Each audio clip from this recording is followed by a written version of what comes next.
The truck lost control on I-49 about 10:30 last night. Went through this field here, several hundred yards off the freeway. Just one of many projects that the NWA Council has been a part of. Today, they reflected on 25 years of major accomplishments for the region. Now, the roads in Bentonville at this hour are safe to drive, but parents say that wasn't the case early this morning. This place has got something for just about everyone. And speaking of Clark Griswold, they actually have Christmas Vacation over there on the projector screen. This place is crowded, and this place is loud. There's not an empty table in the house. There's a lot of ways to get around here at the rodeo, but I think I found probably the most fun. I'm riding around with rodeo clown Cody Sosby and his two-horse team here. This is Matt and Dylan.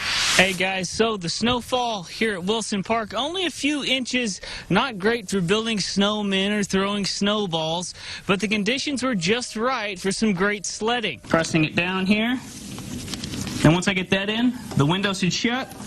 And now I've got an airtight seal.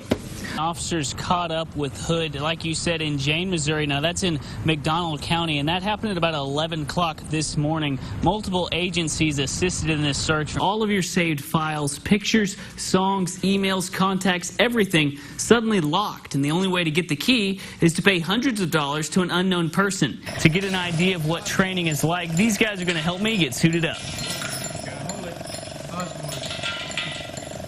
The suit completely locks in the outside air.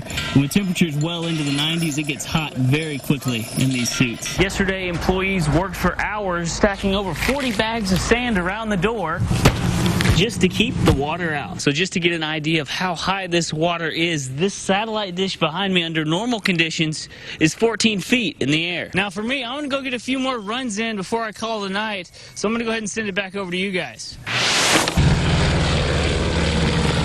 April the 28th, 1944. I was the leader of 6 other men. 70 years ago, Don Burry was a pilot in the Marine Corps. My number was Indigo 11. On a training mission, Burry's Corsair caught fire, forcing him to jump out 300 feet in the air. The fire came up over the wings, and the Corsair you can't see behind you. I thought this is no place for Mrs. Burry's little boy, so I jumped out of the canopy. Burry pulled the ripcord on his parachute, but nothing happened. I hit the ground, and I broke the 6th, 7th, 8th, and 10th vertebrae. Nobody could possibly live after jumping out at a little over 300 feet. But Burry, who landed in the Florida Everglades, lived to tell the tale, and today he's getting a chance to fly again. Thanks to the Ageless Aviation Program, World War II veterans like Burry are getting a chance to relive their time in the service.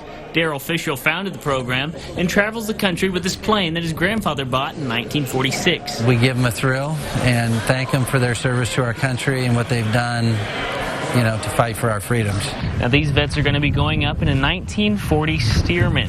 Now this is the same style of plane that many of these veterans learned to fly on. And it had been 70 plus years since Don had been in a Stearman, and now he gets the opportunity to go back up and tell the stories and live the dream again. It's priceless. Burry says the memories came flooding back, but this time it was a little smoother ride. It was great.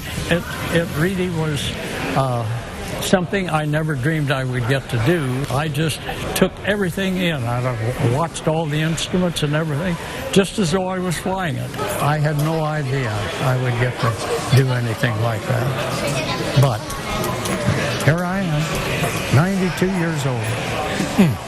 I'm Ben Klein for KNWA, Northwest Arkansas News. 18 years, I've never seen anything like this in this neighborhood. A standoff in a Springdale neighborhood, evacuating homeowners and deploying dozens of officers in the SWAT team. There were snipers in my neighbor's backyard, and the tactical unit is over there. Springdale Police Lieutenant Scott Lewis says Jorge Velasquez's sister called 911 Wednesday morning, saying her brother was threatening to kill himself inside a home on Cave Creek Avenue. If someone is threatening to harm themselves, obviously we have a duty to respond and try and prevent that. Lewis says officers surrounded the home and evacuated neighbors. Investigators tried to contact Velasquez by phone and over a loudspeaker. 4 hours later, he emerged. He finally obeyed officers' instructions, exited the house, Once he was outside the house, he did not comply with the officer's instructions to get him into a position where officers could approach him safely.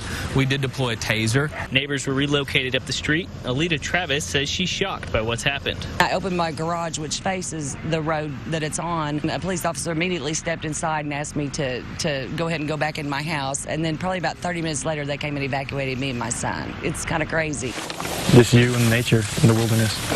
17-year-old Merrick Stanley says he belongs on the beaten path of the great outdoors. I heard about hiking, but I've never heard about taking everything with you. It's just kind of wild to me. I was just kind of hooked to it. And the day after he completed the 11th grade, Stanley took his passion to the next level, embarking on an 11-day, 165-mile journey on the Ozark Highland Trail. Yeah, I just took it day by day. You go to bed when the sun goes down, and you wake up when the sun rises. Now, Merrick survived by eating power bars and freeze-dried meals each night. He was taking in about 1,500 calories, but burning well over 5,000. You can set up camp pretty much anywhere.